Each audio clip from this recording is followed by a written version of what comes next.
All right. I think we're ready. We're ready. You ready, Lily? I'm ready. We're ready. We're here for the Walk for the World. We're 30 minutes late. But I'm sure we're not the only one out of 120,000 people. All right.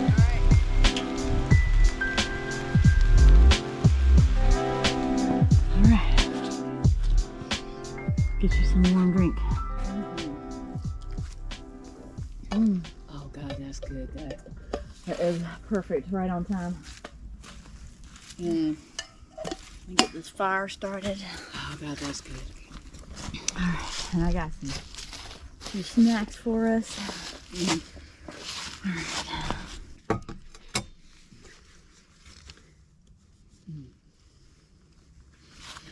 Look at Lily's new cup. Love it. Look at her new cup I love that it. I got for her. I There's love me, Kim, and Lily.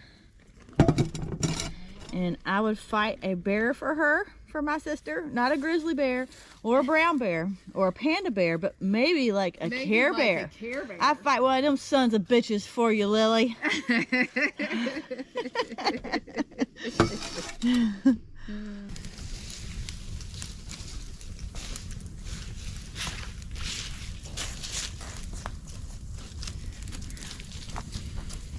Yeah, we got ourselves a nice little fire going.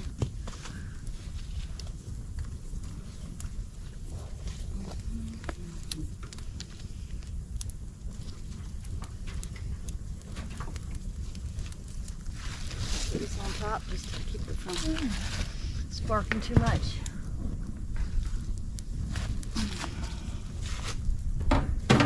There we go. Oh, All right. oh, I see.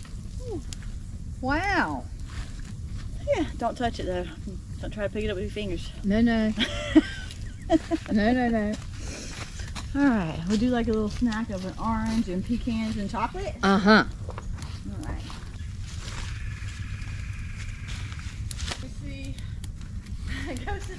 Go sit in your chair for a second. It won't always be just roaring. It'll die down in a minute.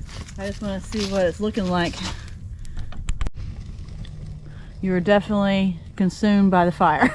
I mean, it's pretty wild what it looks like.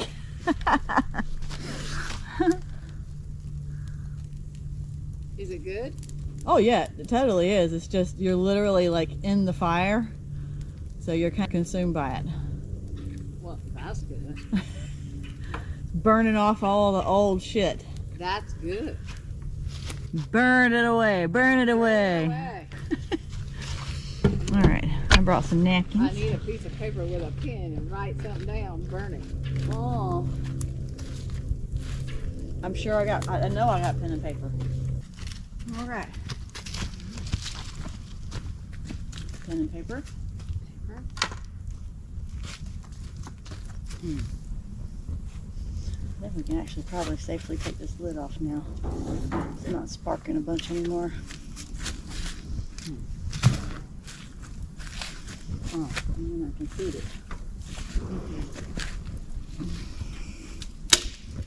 Oops.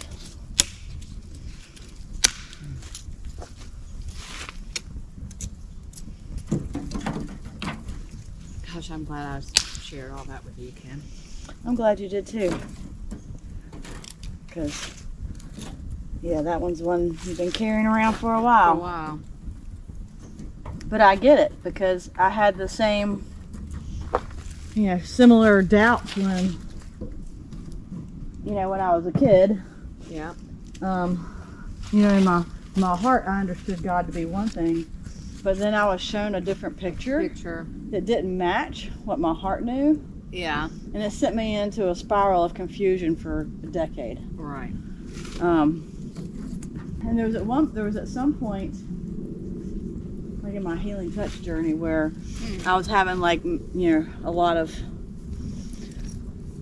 doubts and trying to reconcile religion with what I knew to be true. Yeah. At the end of the your day. healing touch? Well, it wasn't because they brought anything into it. I think it was just more that it was something that was coming up. Yeah, and I was seeking some clarity from someone. Right. Although they did not give me clarity. They're like, don't know. Sounds like something you need to work out. And at the time I didn't realize that it was a belief system that I had been fed, that even though I didn't really believe it, Yeah. that it was imagery that was put into my head. Yeah. And the confusion came because it made me feel separated. Yeah. And then that's when I stopped trusting my worthiness, and for a period stopped trusting that Jesus was, As you understood as him. I understood him, because the shit that was being shoveled to me, taught me that I was separate, basically. Yeah. Which did not match exactly. Whew. Well, we should probably take a second and acknowledge that we are on camera. Hi. Hello. I am Kim, and this is Lilli. I have a channel called Let's Grow Outside, so for the moment, this attempt at a podcast, we'll just call it Let's Grow Outside with Kim and Lilli. Okay. For the time being. Okay. Until we have something better. Okay. I don't know. I don't know either. I kind of like that. I like it too. It's, I like it. It's still growing outside. I have to say that I'm so honored to be included as a part of this. I'm so honored that you would consider being a part of this.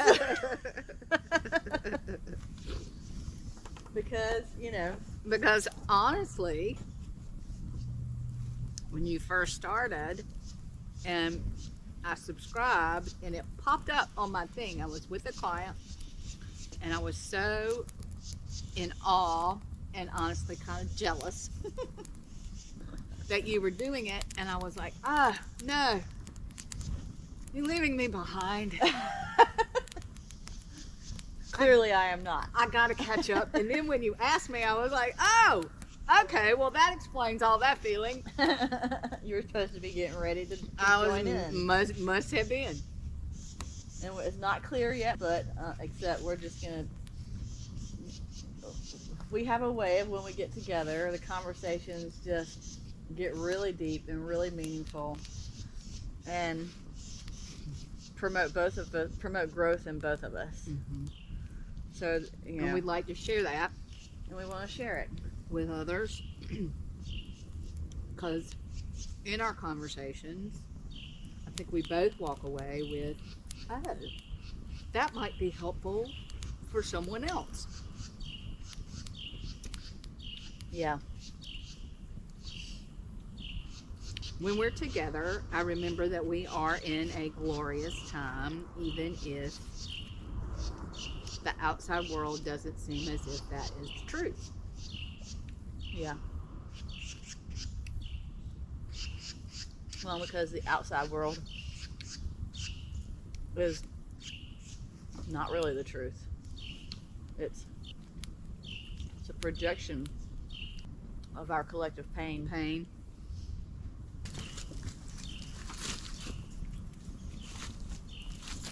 I failed to get enough. Trying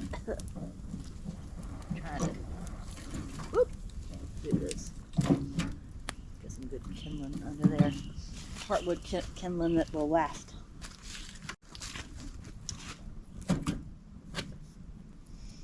There we go. All right.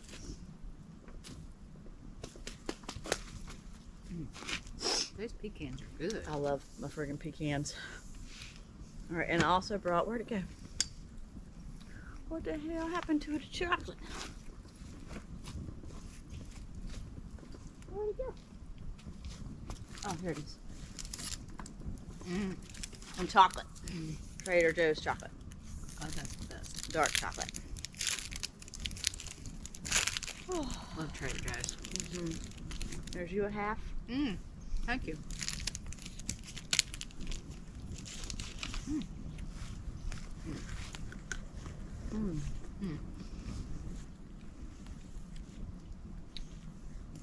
The irony will probably be that Since we have a camera on us, we won't have anything of value. Like, nothing.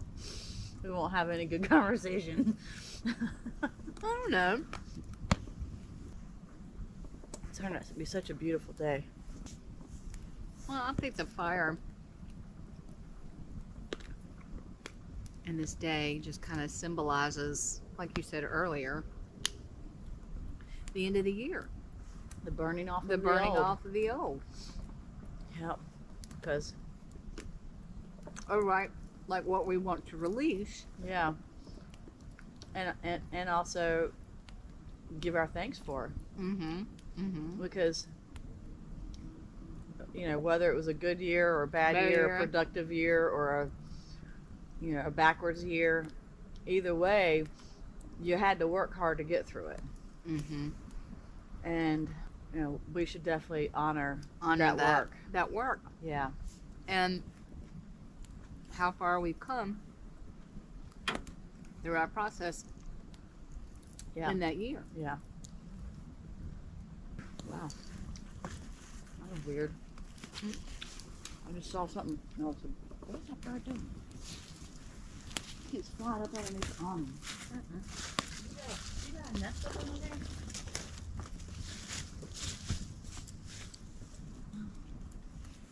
No, but I see a wasp nest. Maybe you're eating out of the wasp nest. Uh-oh. Well, they'd be dead right now. You might just be eating the dead one. But Mel Robbins has a great downloadable. I'll show it to you when we get home, and then I'll forward it to you if you want to do it. If you want to print it out yourself, but that was like 60 pages of. Oh. It's a review of the whole year. Oh. Using like your phone to go through your pictures and your memories to remind you what you did every single month, the things that were impactful. Mm-hmm. Because we forget what we did. And then reflecting on all these different layers of emotions around it. And then, once you've done all that, then and you get like really clear on what went well, what didn't, go in the direction you hoped for. And you've released your feelings about it or whatever. Had your gratitude about it, and then you start getting clear on what you want this next year to look like. Some of the things that you would like to manifest, get better at, overcome, whatever it may be. And it's pretty extensive. And I was going to do it tomorrow, kind of like in between the group meditation that I'll be on, because in that group meditation we'll be doing a little bit of that too. And that's your group meditation that you got from that's the group that I joined from becoming a donor with Inner Science. My hat, that's Inner Science. This is the Inner Science group. Nice. Got with a little fleur-de-lis.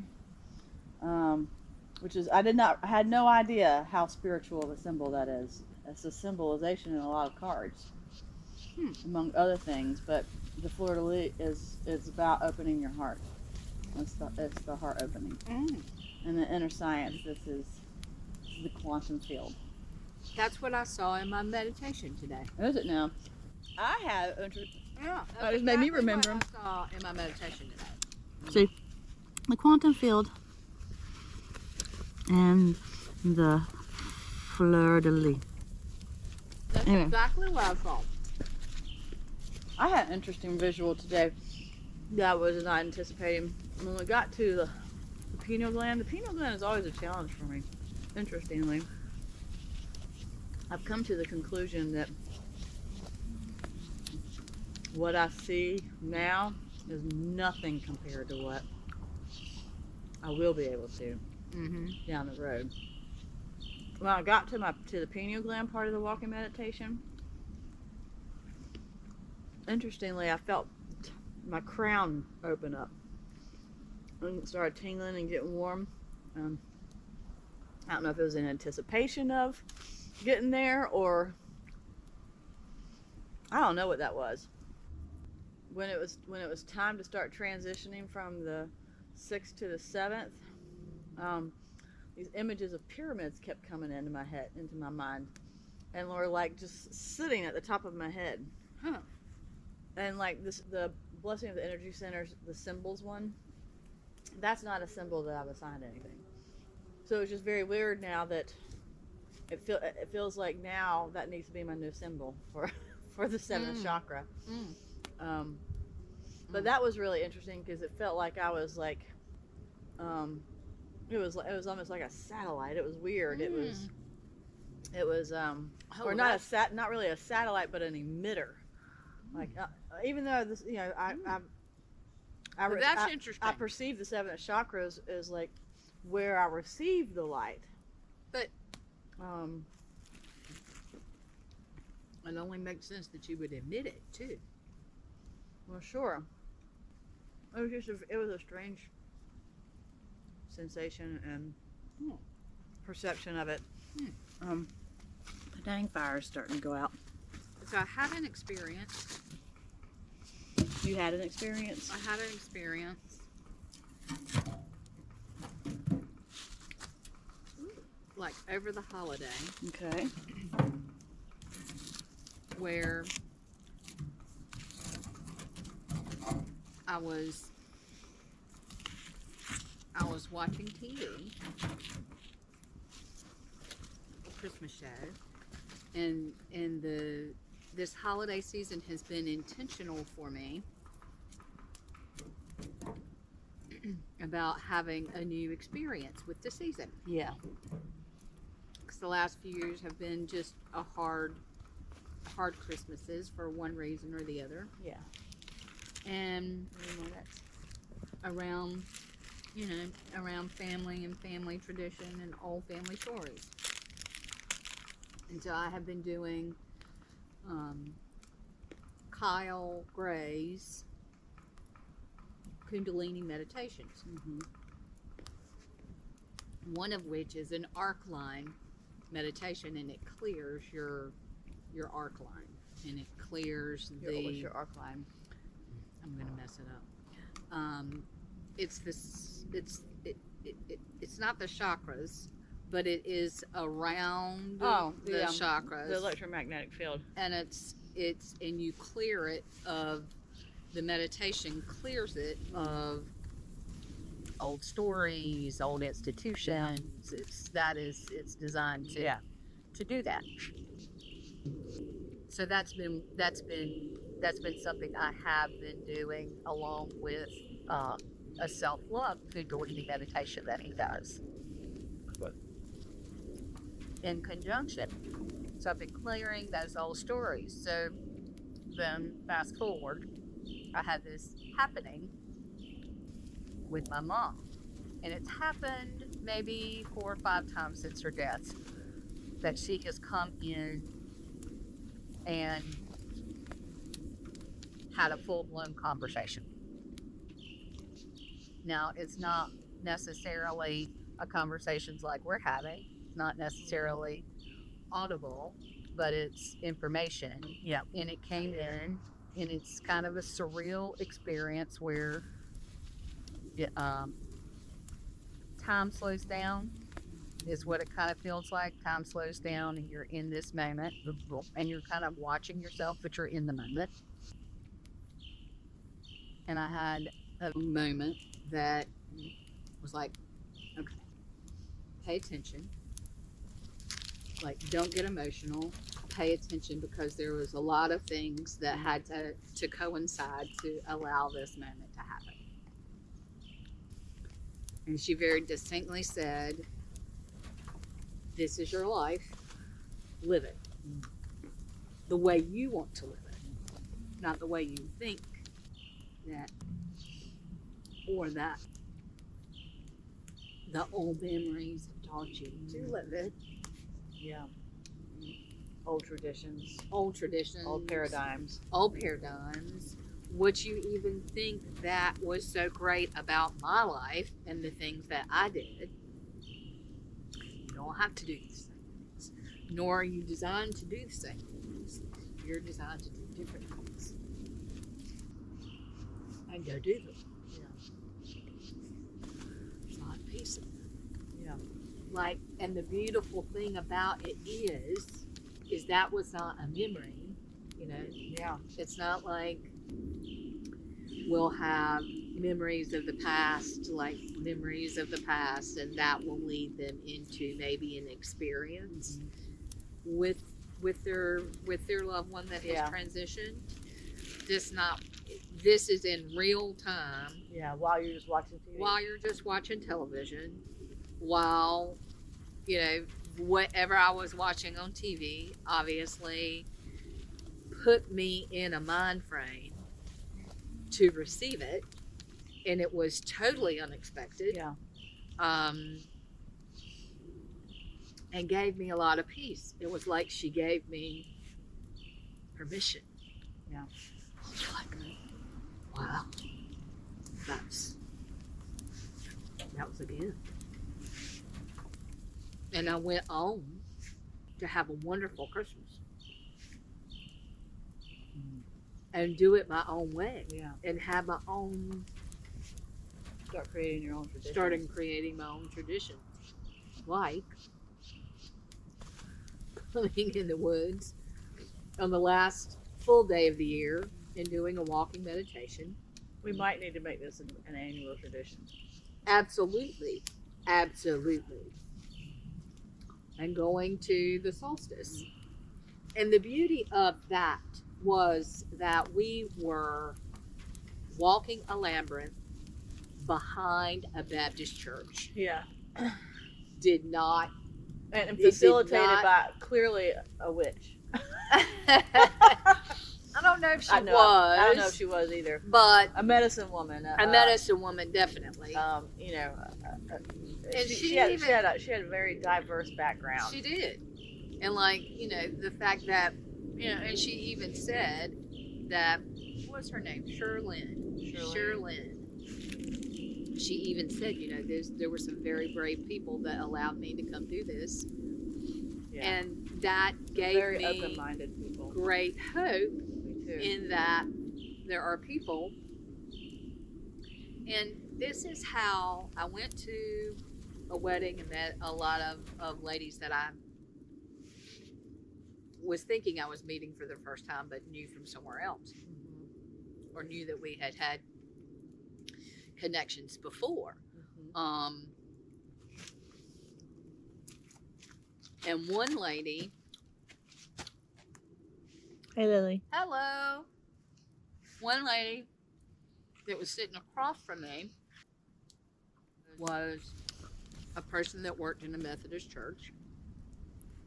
There was another lady that did. You didn't smile. I'm sorry. Oh, you were taking a picture. I thought you were checking something. Oh, no. All right. That's why I was saying, hey, Lily. Hello. Oh. Hold on. Hang on. Wait a minute. My nose is running. Hang on. Well, I can't see it from here. I know, but I can feel it. It's distracting me. All right. It's supposed to be on two people, but it's not. Okay, smile. Now I'm chewing. No. Yeah, wait. I'm finished chewing. Stop.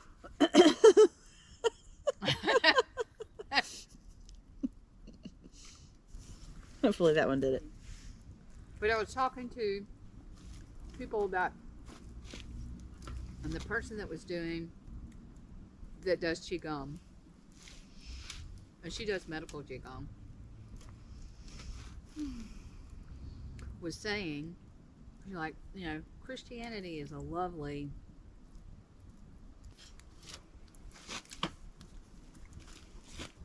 it's lovely how churches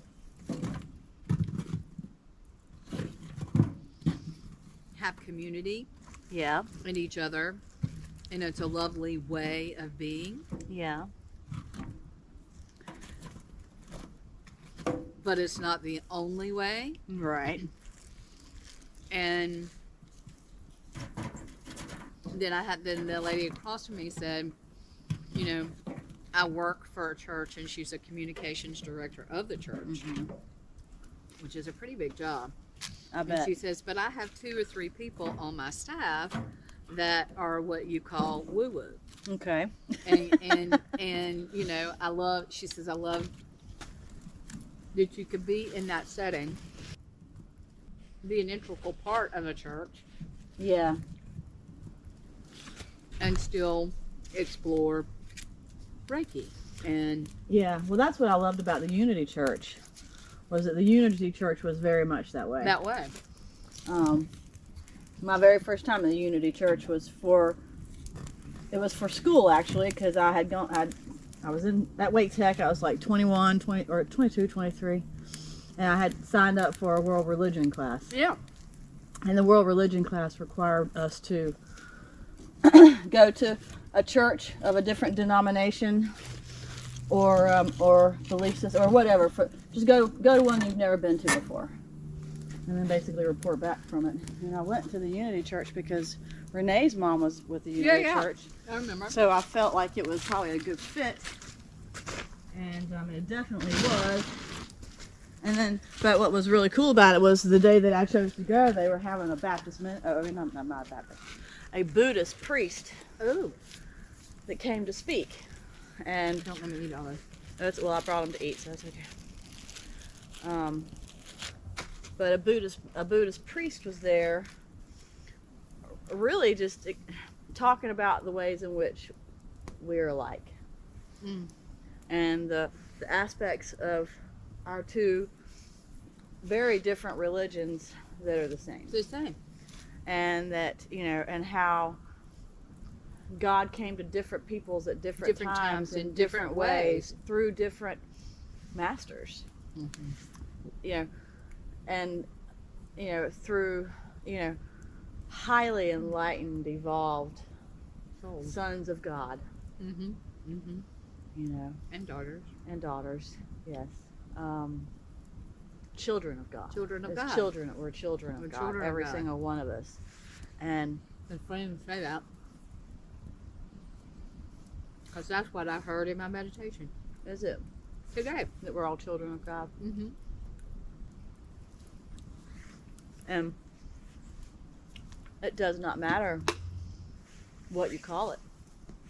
It does not matter how God came to you. Because He's not out there. He, she, it, is we, in here. Is inside of us. Every single one of us. And when you separate yourself from someone else based on their religion or any number of things, then you're separating yourself from God. From God. Oh, you are. You truly are. And God forbid should you lash out and hurt someone else. I mean, in the name of, especially in the name of, in the name of God, and in the name of religion, and in the name of, what's mine. I mean, that is a straight up assault on God. Well, and just like driving a wedge between God's love and you. Because you cannot hurt another person, especially intentionally, without feeling a deep separation from Source. And not that Source wants you to feel separate, because you're still part of Source. You're just you have intentionally separated yourself and from the love of Source. Do you think, that's a good point, but do you think that, like in the book, the letting go and what that mean, what that's talking about emotions and getting in parting up, part of the process, and our process is letting go of those emotions and identifying what those are, and letting that be a release valve. So is that part and parcel of that happening? What do you mean, when a person acts out? Like, it's not in a positive way. No, I know what you mean. But well, yes, because, well, just like what we're learning about, like, frequencies and such, mm-hmm. there is literally the frequency of complete and utter despair where right, you're ready to die. Right. That is a lower frequency than, say, anger. Right. While still in the lower survival functions. Right. Anger is at least a frequency with some action behind it. And can, like, raise your energy at least enough out of despair that you're not ready to just die. You might be ready to, retaliate or get revenge or something of that nature. But you're still at a place of being in survival, and feeling separate. That feeling coming up is certainly better than staying in. Right. To some degree. And it is, like you said, maybe just the processing of those. And we're learning how to observe it. Yeah. Not repress it. Or judge it. And from that place is where you release. Yeah. Yeah. That then raises your frequency. Yeah. To another level. Yeah. As I understand it. And he also mentioned, like, releasing it in the peak of the emotions. Right. When the emotion is highest, instead of trying to stuff it down. Right. Instead of trying to repress it or distract from it. Allow it to go ahead and move and like intentionally surrender it. Obviously you can't, like, take it out on someone else, especially if you're experiencing that as anger.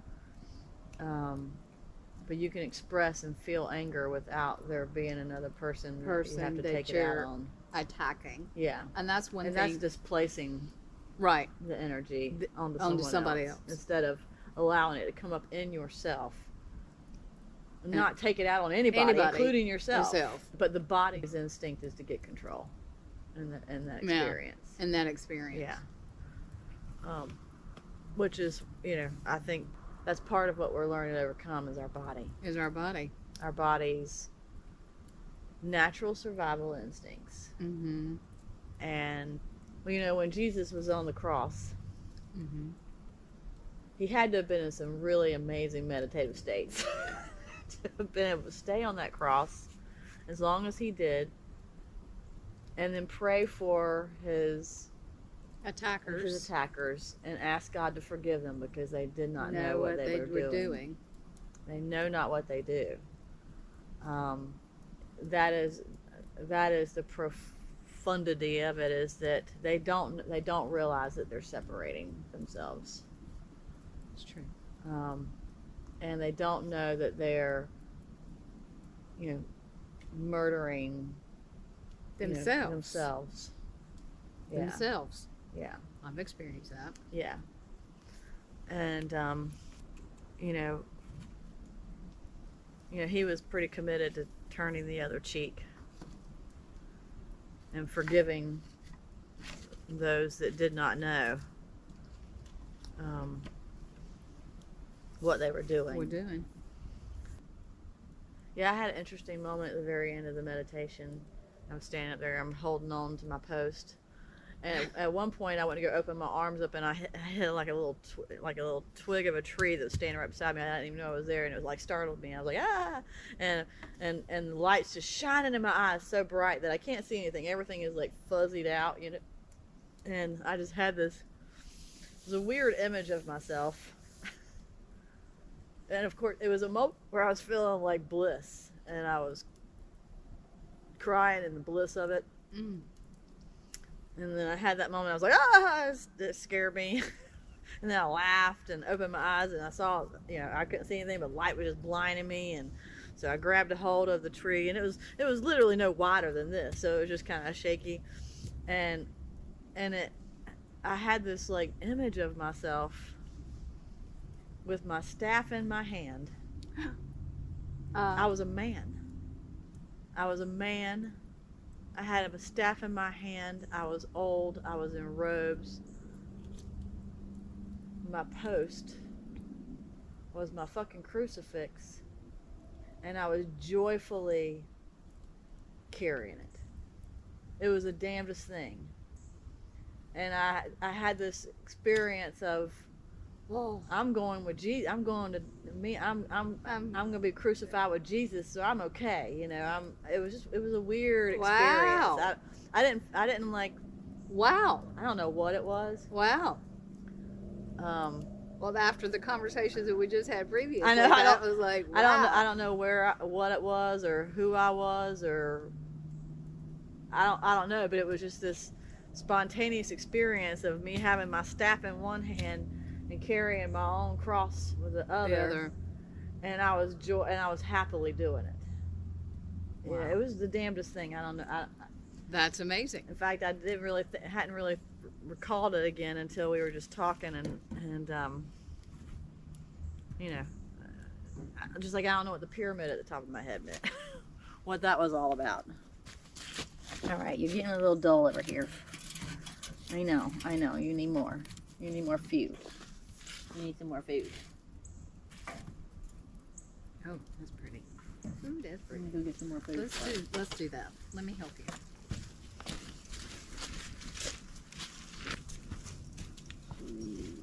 My tummy's like talking.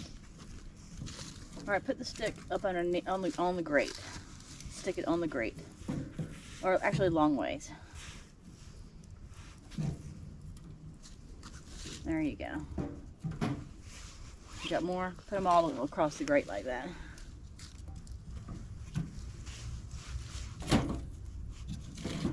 And they'll catch fire that way. And then get in there, coals. Do we need more paper? No paper's needed. We got majorly hot coals. It's just a matter of it was running out of fuel. Once you have the hot coals like this, the wood will burn. The paper's only needed in the very beginning when you don't have any coals. Do you need another piece of wood? No, because then we'll be out here forever. Okay. I feel like I need a week of this. Oh yeah. Yeah. I feel like I would love to come out here and just spend at least a full week. And like I'd like to figure out a way to have that experience in my daily life. Yeah. Like to bring it in. And it's not that I don't have moments of it on a daily basis. Same. And like whether it's happening in the moment, because it does. Yeah. Like whether it's happening spontaneously in the moment and you get maybe it's an idea, or maybe it's a thought, or maybe it's, you feel an angel come in, or you have an experience with Jesus, or you have an experience with Mother God, or you just have whatever light. Or with an owl. Or with an owl, or with a squirrel, or with a rabbit that crosses your path. Yeah.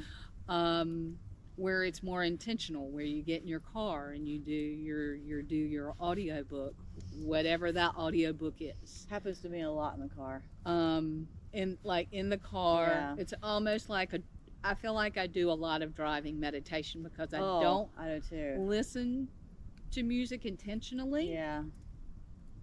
Sometimes I'm in my car and nothing is good. Like no guided meditation, no book.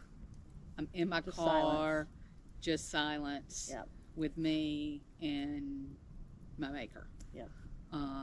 Source. Yep. Whatever you call it. Whatever that higher power is of your understanding. Yep. And I get those moments, but most of the time I will say, even when it's unintentional, it's intentional. Because I'd like to try and live and capture those moments as much as I possibly can. Yep. but the power of, you know, two or more gathered in a sacred space, whether that's, you know, for some people, that's church. Yeah, it is. For me, this is church. For me, this is church. This is most definitely church. Not that I can't enjoy a church. Right. I've never been a membership kind of person. Right. And while I am community, I don't always feel comfortable In a group. Yeah. Mm-hmm.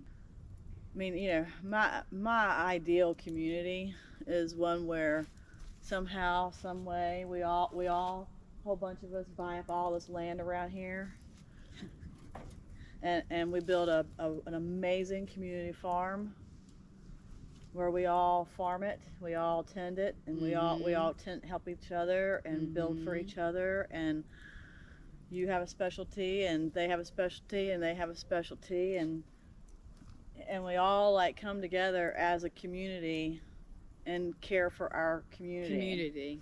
Right. And then we, you know, we collaborate with other communities. Right.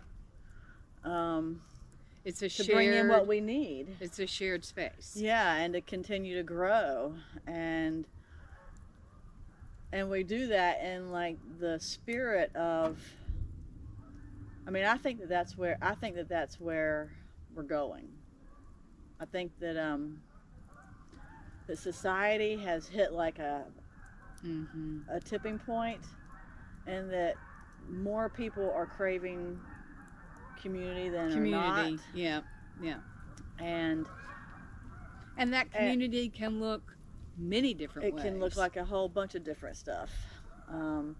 I just personally love the idea of this being able to homestead as a community, be able to have open spaces and be at one with nature and help each other tend for each other's critters and the gardens and our homestead and each other, and like, you know, you don't need in-home health care because you've got your community. You know, you don't need to pay someone outside to come in and tend for you because you have your community. And I know that some churches are that for people. Oh, absolutely. In fact, even still, you know, there's a place for in-home care. Oh, for sure, yes. I was trying more of a just kind of making a point with that, and that in an ideal community, you've already got that built in home care. And care. Someone in your damn community does that. Right. You know? Right. That's their specialty. Or is good at it. Yeah. Yeah. Yeah, and because you have this community of people around you, when you have desires to go out and explore into the world, you're freaking covered. Mm-hmm. You're covered. Of course, you know that's a driving factor for me. I know it is. Go out and explore the world and travel. And just be able to explore, literally just explore the world, and know that when I come home, my community is still in good intact. Shape. Yeah. Because you know I need a home base, and Andrew needs one more than I do, and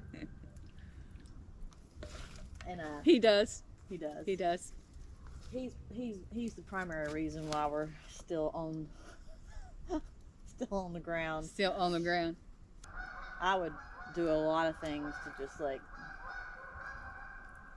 get a kick-ass travel van and be gone. You know. But he's not been ready for anything like that, and he's only just now in his mind getting ready to being able to conceive and be okay with, you know, possibly selling his house or renting it out. We had a really interesting conversation about the difference between he and I. Like, he like really is like home base. He's a homebody. He likes his roots. Yeah, he does. But his experience was very different than mine when I was a child. When I was a kid, home was a very stressful place for years and years and years. Yeah. And I escaped that by going out and exploring the world. Uh-huh. I spent so many countless hours in the woods, building forts, hanging out with boys. Right. But before that, just exploring the world around me and like getting on my bike and driving. I mean, driving. I would ride 20 miles away from home when I was like 11, 12 years old.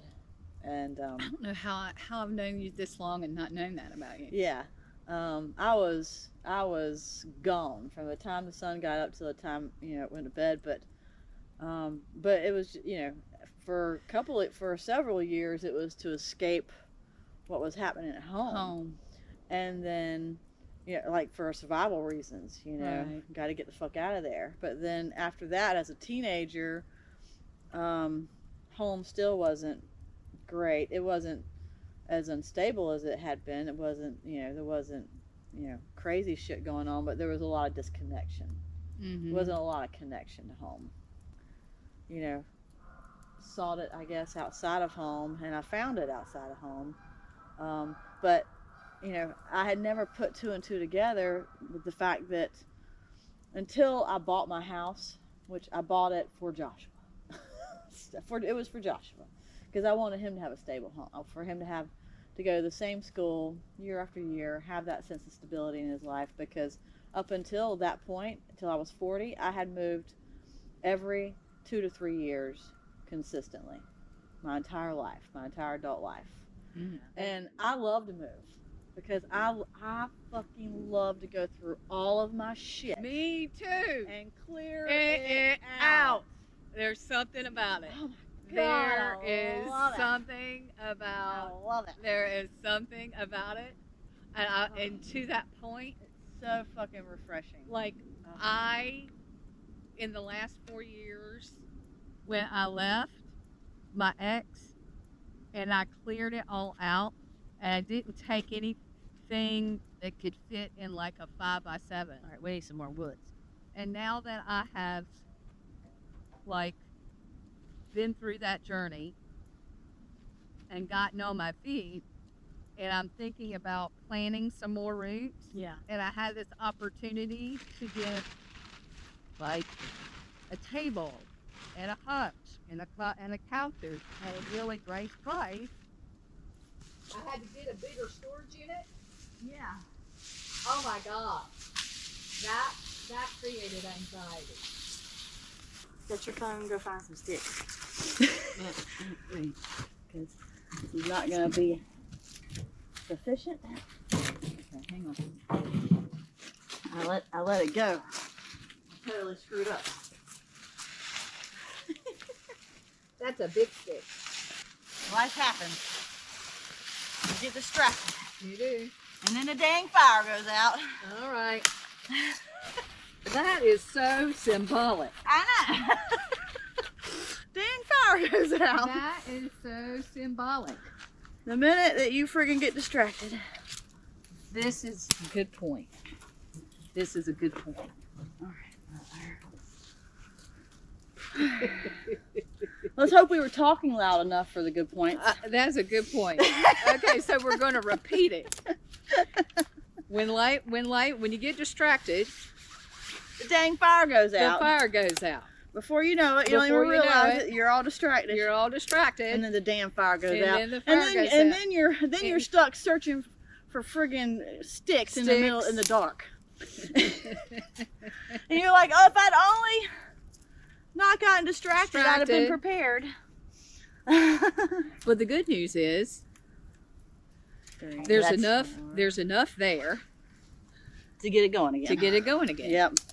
And that Because life is an endless supply. is It's an endless supply. that is the lesson.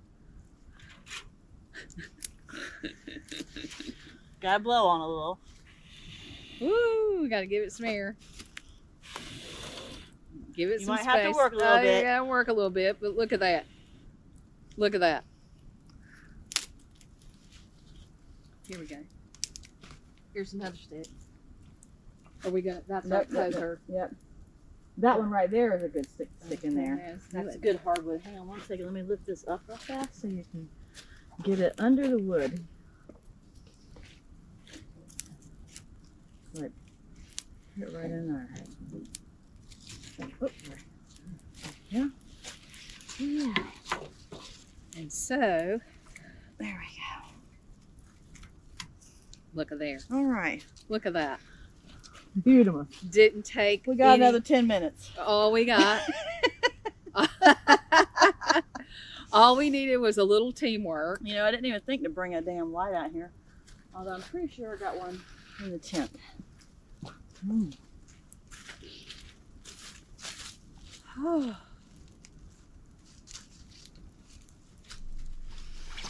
Yeah, we don't have much good video going on anymore just because the lighting. Yeah. But I mean, you can still see us. As far as I know, you can still hear us. Yeah, I'm interested to see. I'm really excited about our video. I'm really excited about this, Kim. I haven't been. I've been a little apprehensive about it. Well, so have I. That's why it's taken so long to get anything going, because I have been really like feeling that I was not equipped to do it, or that I didn't have a lot to offer. Oh my God. That is definitely a lie. You've been telling your damn self. I mean, you know, to be honest, I mean, this probably wouldn't be happening if you weren't willing to do this with me. Really? Yeah, because... But you've been doing it without me. Well, that is very, that is very different. And that I is, thought... Yeah, no, but you've been doing your videos without me. I've been doing them, but I haven't been taking them to the next level. I've only been recording. I've got my 3 whole videos that I've edited and uploaded that I'm very proud of. But thinking and doing and like conspiring and all the things, just doing it by myself, led by some inspiration. Yeah. Is great and all. But I don't want to say it has its limitations, but there is some limitation to it. Having you, specifically you, doing this with me, because you bring out the absolute best in me. Oh, well, thank you. Because every time you bring out the absolute best in me, and well, that makes me feel good. And you deepen like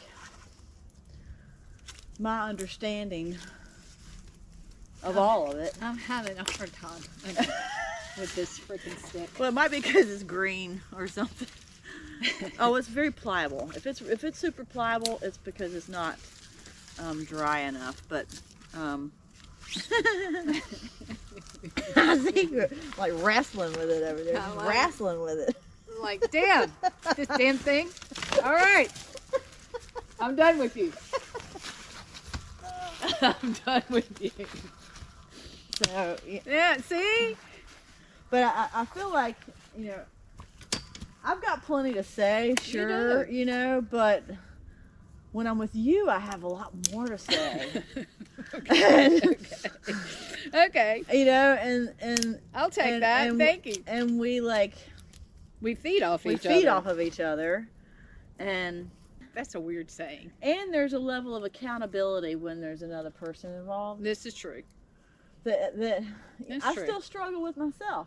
I do too. I mean, I've blown my own personal expectations out of the water by fucking meditating every day since July. Right. And I even feel guilty when I only meditate once. Right. Well, not really guilty. I don't give into that feeling. I'm just like, well, that's just silly. Because, you know, a year ago, I would have never imagined myself meditating. I remember where we both were a year ago. Do you remember? Like we did. I do. I remember very clearly. A lot fucking happened in the last year and a half to 2 years. You were right at the precipice of letting go of some things. And I came over and you were upset and had remembered a trauma. Oh, is that when you did your work, when you did the Reiki session? And I did the Reiki session on you, and that was the first hands-on Reiki session I had done for anybody. Well, that was definitely a turning point, but I didn't realize it was this time last year. It was this time last year because Andrew was in Kentucky. Oh, you're right. For the holiday. You're right. Oh, yeah. Andrew, it was you and I were completely different people. Yeah, definitely. Definitely. I was living at Falls River. Mm-hmm. And that was last year, right? Oh yeah. Yeah. It's been a year. It's been in the year and a half that I've been on this path. On this path.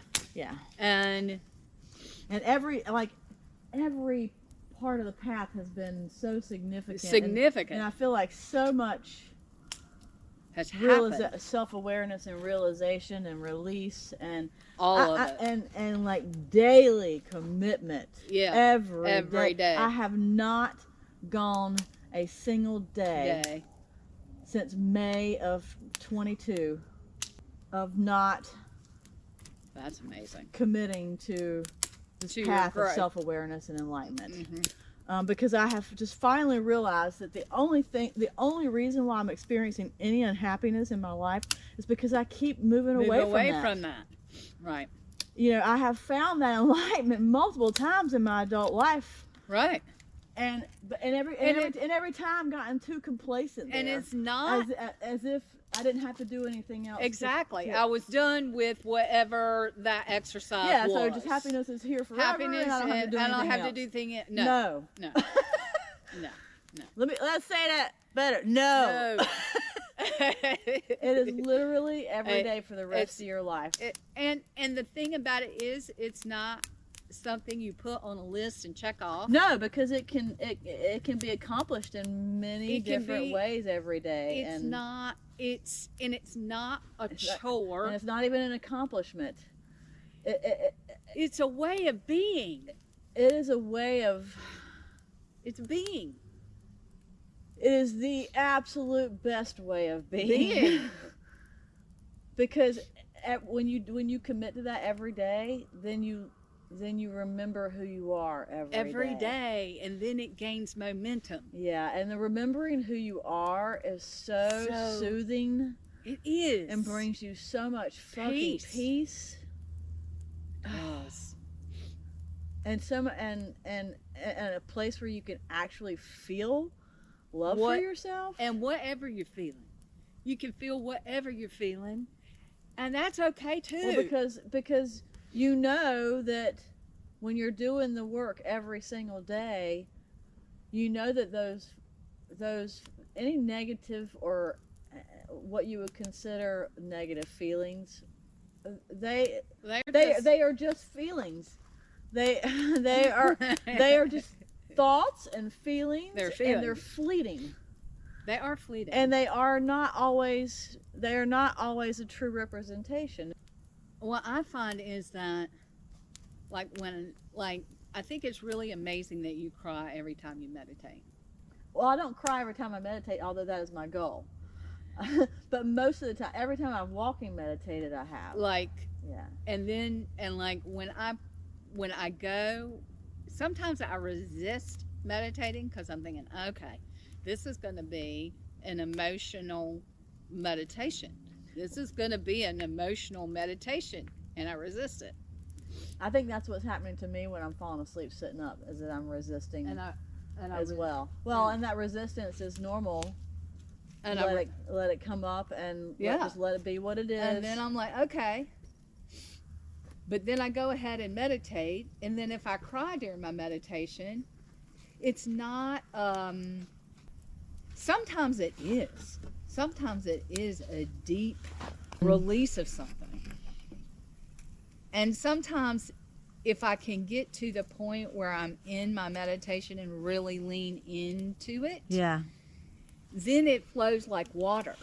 Yeah. There's a difference in how the emotion comes. It totally is. It totally is. It's like water it feels like water on a flower. It was like that for me today.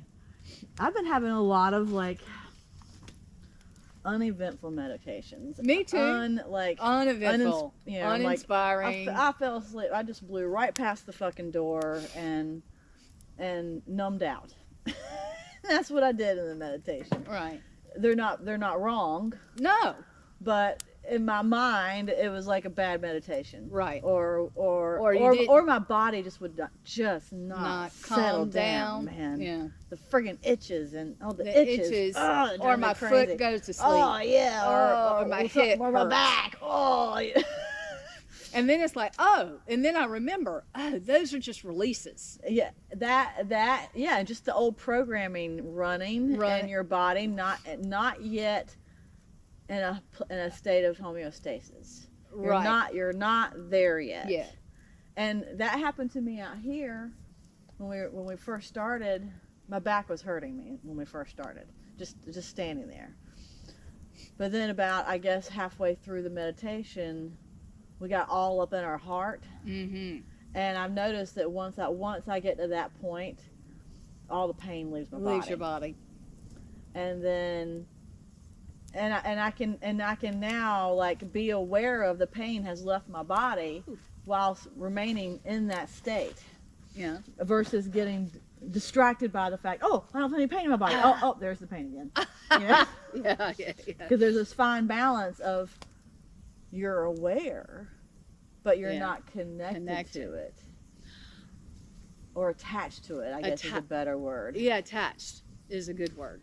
And so it's like this interesting just observation, not a thinking, but just an observation. And that's actually kind of how my prayers with Jesus work. I'm not thinking. It's an observation. I'm just having an observation. Of what's happening in front of me. Yeah. That's helpful. Yeah, that's helpful. It's never a thinking process. Because in fact, the minute that I start thinking, then it goes off the rails. Yeah. And it's very discernible. Yep. The difference. Yep. That's kind of how I know when I'm in a meditation, if something that's happening or that I'm experiencing is from the field or from the thinking self. And I noticed that. It's funny. I noticed that for the first time today. I noticed the difference. I definitely noticed the difference. There were specific times that my ego. It's an ego. It's an ego, and I was, after I recognized it and went back to it, I was then grateful that it happened and I recognized it. Yeah. Because that meant I integrated it. Yeah. Or released it. And released it. Absolutely.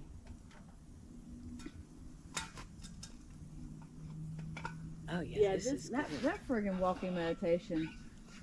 That one specifically. Yeah, that one specifically is my favorite. Yeah. Now, of course, at the retreat, we did 4 different walking meditations. And I haven't downloaded any. Those are all you're walking, you're standing, and then you're laying down. Like on the ground. Like, is that accessible on the website? No. Yeah, his walking ones on the beach where we laid down were really powerful. Because I saw those and I was like, ooh. I want to do those. I have got to pee. I had to pee too. Woo, I gotta pee bad. I had to pee bad. Let me go find my way. Here. I got my light. You got your light? I do. All right. I don't think I've been out here at night. Oh, I love it out here. In the morning time. You know what I think? What? Reward yourself for a year of really hard work and call out tomorrow and just tell everybody that it's just been a very packed couple of weeks and you just need to take an extra day to yourself. You were sick yesterday, you felt something sick coming down. Ew, I could do that because that's the truth. It is the truth. You felt something sick coming down. Today you felt a little bit better. But you really need a third day to just like fully recuperate so that you can come back on Wednesday. On Tuesday. Tomorrow's Monday. Well,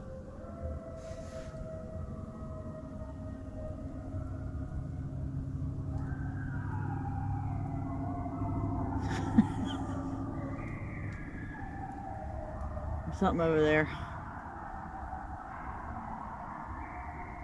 I mean, those might be coyote. yeah, that's coyote. Yeah. Nothing sounds like that, but coyote. Yeah, that's definitely coyote. Yeah. We have chased coyote away from the horses. Oh yeah, yeah. We've heard them out here one good time on this side, and they caught a deer or something up there. Yeah. That's them over there calling to each other. In fact, all of that like just kind of makes me feel like it's probably about time to start packing. Packing up. Yep.